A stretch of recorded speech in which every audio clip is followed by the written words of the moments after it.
Ok, normalement là tu vois.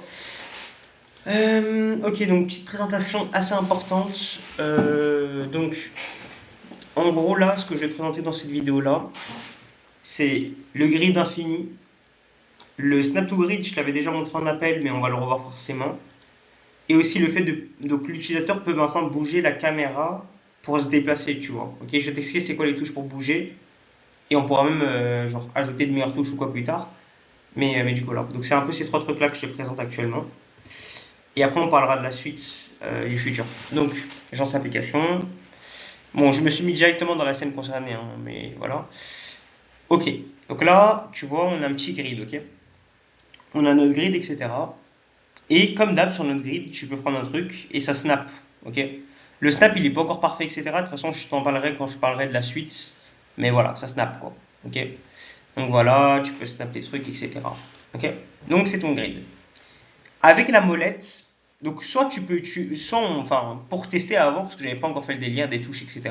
Bah, je venais ici, tu vois, et je contrôlais ça, tu vois. Donc ça, c'est le zoom, tu vois, de la caméra. Et du coup, comme tu vois, si je touche un peu ça, bah là, je suis en train de zoomer. Et le grid, il s'adapte bien, tu vois. En mode, il montre, tu vois, il recalcule pas tout, tu vois. Là, tu vois, on voit cette partie des salles, elle est coupée, tu vois. C'est ce que je veux pour faire un zoom, enfin, c'est ça que je voulais pour que le zoom, il soit le plus authentique possible. Donc là, je suis en train de zoomer, tu vois. Et je dézoomais comme ça. Mais du coup, maintenant, l'utilisateur, il peut utiliser la molette directement. Ok. Donc là, par exemple, j'utilise la molette. Je zoome, je dézoome avec la molette. Ok. De la même façon, j'utilisais ça pour bouger dans les côtés, tu vois, quand je testais. Ok, comme ça. Et ben maintenant, l'utilisateur, il peut utiliser ZQSD ou aussi les flèches de son clavier, tu vois. Ok. Donc moi, j'utilise ZQSD tranquille et je peux bouger.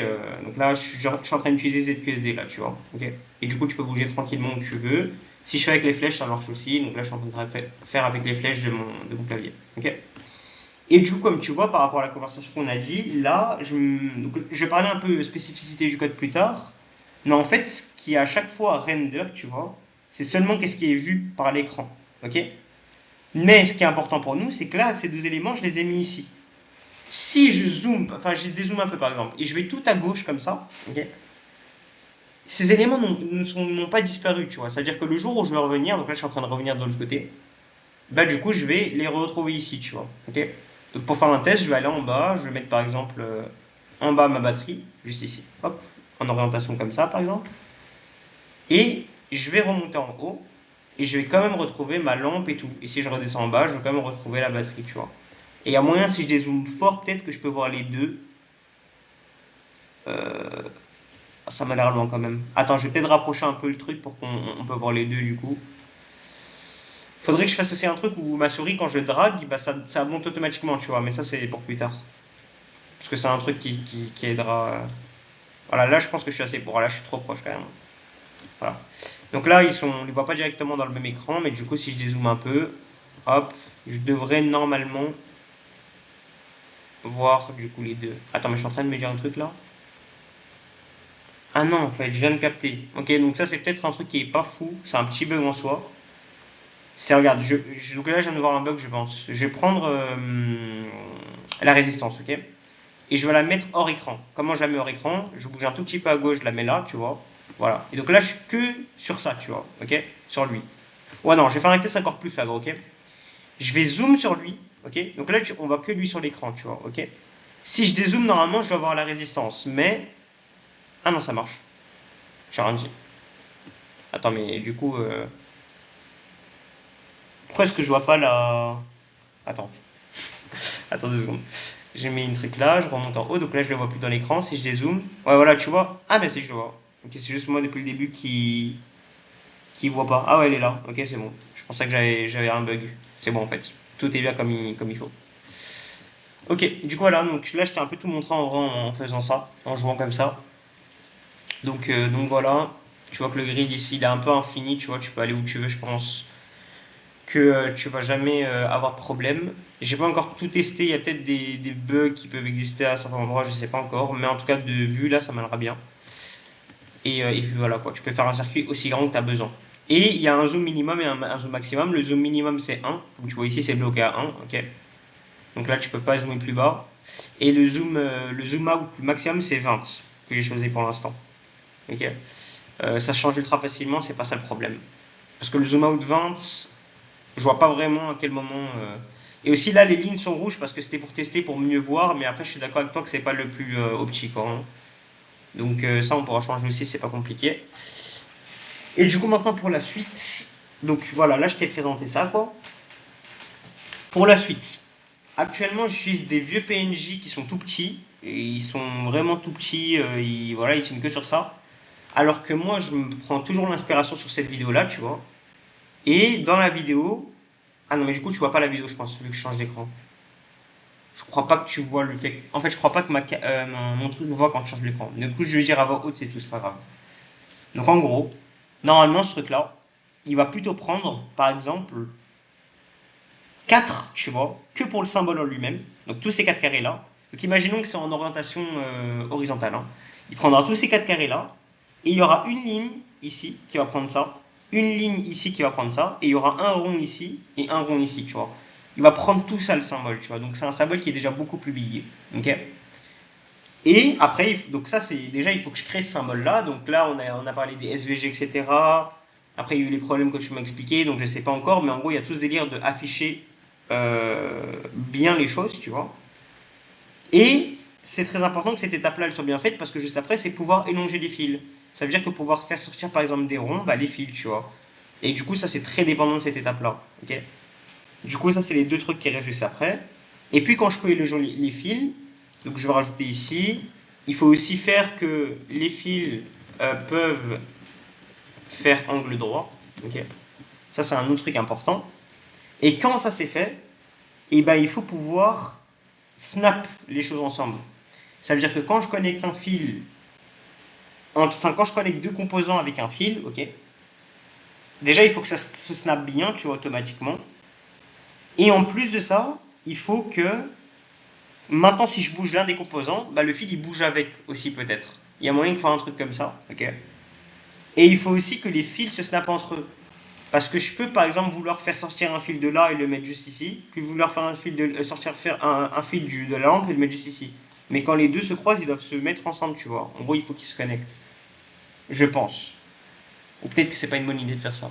Attends, dans la vidéo, c'est comment? Je sais que tu vois pas toi la vidéo, je pense. Je vais regarder vite fait.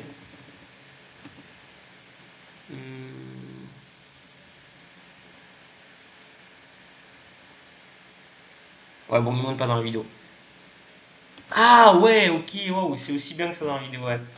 Ok, donc je viens de voir dans la vidéo que, par exemple, le gars il fait un angle droit, ok. Et après qu'il a fait l'angle droit, s'il prend sa souris au niveau de l'angle droit et qu'il réappuie, je suppose, bah, il y a un autre fil qui sort, tu vois.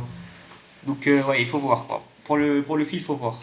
Mais en tout cas, c'est la prochaine étape, c'est les fils, quoi. Donc voilà. Est-ce que j'ai un dernier truc important à dire? Ouais, par rapport au code, en vrai, le code, je t'avoue, il était complexe, ok. C'était une bataille. En fait, je suis allé sur plein de trucs, en fait. Mais au final, je pense que le code, c'est le plus opti possible. Donc le code, il ressemble à ça, ok. Et en gros, sans rentrer dans les détails, tu vois. En vrai, il est pas très compliqué, hein, maintenant, au final. À force de batailler, tu vois, parce qu'en fait, donc, j'ai utilisé beaucoup de ChatGPT, tu vois. Et en gros, j'ai vu plein de façons de faire, ok. Mais il y en avait qui ne fonctionnaient pas bien. Il y en avait qui n'étaient pas opti aussi. Par exemple, il y a eu l'option avec le UI, tu vois. Utiliser un UI, genre comme tu m'as expliqué, comme on a parlé en vocal. C'est pas trop opti, tu vois. Et je pense que là, j'ai trouvé le truc qui est quand même pas mal opti, mais je sais qu'il y a moyen d'encore plus opti. Mais je pense qu'il est pas mal opti. C'est d'utiliser un truc qui s'appelle GL, ok. Et en gros, je peux faire GL et après, tu vas pouvoir faire gl.begin et gl.lines. Et à chaque fois que tu vas faire deux coordonnées, bah, ça va créer une ligne entre les deux, tu vois. Pour t'expliquer rapidement comment ça marche GL. Mais ce qui est fort avec GL, c'est que GL, on l'utilise dans une fonction qui se lance à un certain moment. Tu pourras voir la documentation, c'est pas très important. Mais qui se lance automatiquement, tu vois, quand il y a un render qui doit être fait.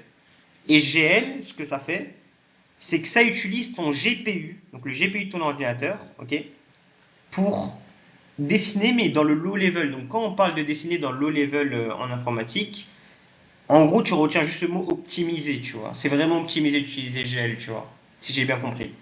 Donc normalement, c'est vraiment good, tu vois. Mais je peux quand même souligner, et d'ailleurs je viens de me rendre compte que là il y a moyen que tu vois même pas mon code, parce que là je suis sur une page de code. Et vu que je sais que quand je fais de Windows, peut-être ça monte pas. Ah, la vidéo elle est catastrophique là, elle est pas du tout organisée. Voilà, c'est pas grave. Mais du coup j'allais dire quoi? J'allais dire, mais même si actuellement c'est déjà optimisé, il y a un moyen d'optimiser encore plus que ce que j'ai fait là déjà maintenant. C'est qu'on render, tu vois ce truc là, donc c'est la fonction qui se lance à chaque fois pour dessiner les grids. Ça se lance à chaque frame, tu vois. Ok. Donc ça se lance beaucoup de fois, c'est comme update, ok. Et du coup, un moyen tout con d'optimiser ça, c'est vu que ça se lance à chaque frame, nous on veut pas dessiner ça à chaque frame, on veut pas dessiner le grid à chaque frame. On veut en fait dessiner le grid seulement quand la caméra elle a bougé, que ce soit à cause d'un zoom ou que ce soit à cause d'un mouvement, tu vois. Et du coup, il suffit de faire un. D'avoir. J'ai déjà fait le système et je l'ai tiré pour l'instant, mais je peux le rajouter facilement. Il suffit de détecter quand la caméra elle bouge, ok. Quand elle bouge, je mets un booléen, tu vois, à true, tu vois, ok. Et du coup, dans ma fonction onRender qui se lance à chaque frame, je dis seulement si ce booléen est à true, alors va calculer le grid et dessine-le, tu vois. Comme ça dessine seulement quand la caméra elle bouge. Et du coup, ça permet d'éviter plein de moments où la caméra elle bouge pas, bah, de dessiner pour rien, tu vois. Et au final, tu dessines genre 10 fois au lieu de dessiner 1 million de fois, tu vois. Donc ça, c'est une optimisation tout con, très rapide, qui va optimiser beaucoup, tu vois. Mais pour l'instant, je me focus sur le fonctionnel, donc je m'en fous un peu d'optimiser. Mais je l'ai de toute façon mis en commentaire pour pas l'oublier ce truc-là. Et après, je sais qu'il y a encore d'autres moyens d'optimiser, mais bon, si ça cause pas de problème d'optimisation, pas besoin d'optimiser plus, quoi. Donc voilà. Je sais pas si tu vois les changements de Windows, mais j'espère qu'au moins tu as vu le principal. Et voilà. Ciao.